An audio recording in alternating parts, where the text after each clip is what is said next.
This time, the gentleman from Texas, Mr. Sessions. Thank you, Mr. Speaker. Mr. Speaker, I want to thank the gentleman from New York for yielding me such time as I may consume.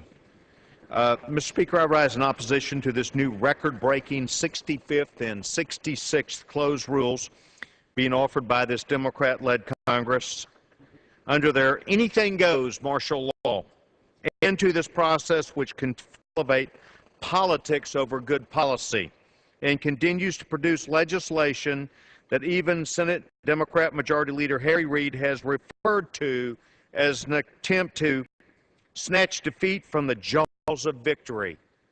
These last few hours that we're here, this Democrat majority continues to do that, because it guts a carefully negotiated and bipartisan compromise reached in the Senate and leaves many of the deal's most important provisions in limbo, rather than addressing them responsibly today.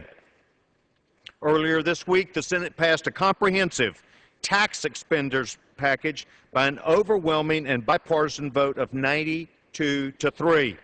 This legislation included an $18 billion fully offset energy tax policy proposal, as well as a partially offset tax relief package, including an AMT patch to prevent middle-class families from being hit with an unprecedented and unintended tax bill, along with important extensions of current tax policy, disaster-related tax provisions for victims of the Midwest floods and Hurricane Ike, and mental health parity legislation.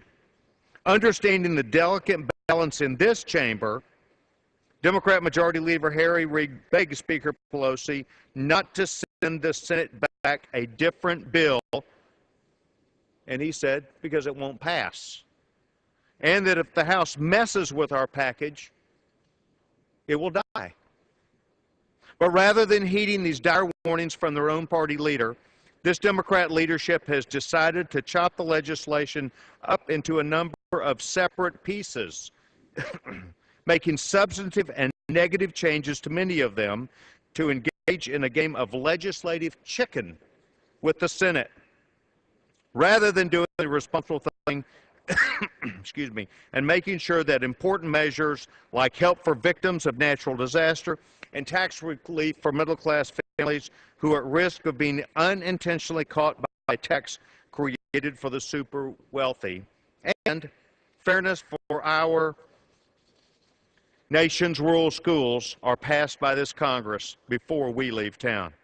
I'm disappointed, Mr. Speaker, that this Democrat majority thinks that scoring political points on the eve of an election is more important than passing these measures.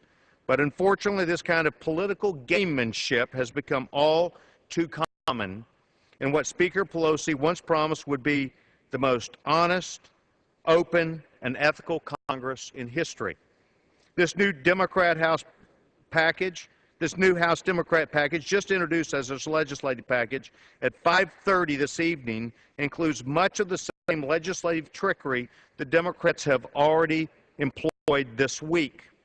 And just before that, the Senate had already pronounced it dead on arrival, making it a pointless and wasted endeavor, and also making it yet another missed chance for this Democrat House to do the right thing for American businesses, families, and for rural schools.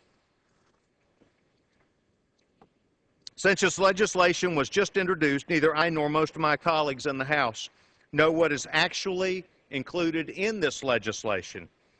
And if it is this rush to the floor with tax legislation that they're doing, it makes it feel so familiar to members. They've seen this in the past, and we've had enough. My colleagues and the colleagues on the other side of the aisle will remember that earlier this week, when this legislation was first rushed to the floor without proper review, it contained a $100 million disparity that forced the House to pull their first rule from the floor and amend it to correct their work in the Rules Committee. According to the Democrat staff, the legislative gimmick now being used consists of bringing two separate bills to the floor. The first includes a number of energy tax incentives for energy efficiency and conservation, which, along with the upcoming October 1st exploration of the ban on drilling for American energy, will go a long way towards fulfilling the House Republicans' long-term commitment to making sure we have an all-of-the-above strategy to achieve America's independence. The second bill includes important tax provisions for America's families trying to make ends meet and for American businesses trying to create jobs here in America, companies around the world. Measures like the Research and Development Tax Credit, the state and local sales tax deduction, and the deduction for out-of-pocket expenses for teachers are particularly important for families, schools, and businesses in my home state of Texas. And I'm sure it would be true across the country. And I strongly support their inclusion in this legislation.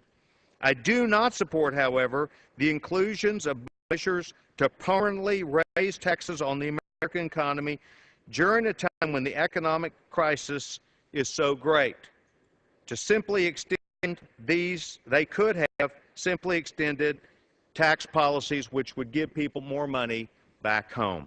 Instead, we see what we have on the floor tonight.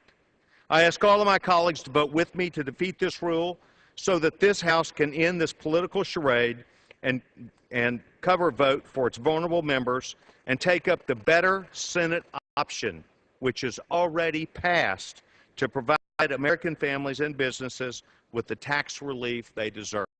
I reserve the balance of my time. The gentleman from Texas, Mr. Sessions, reserves the balance of his time.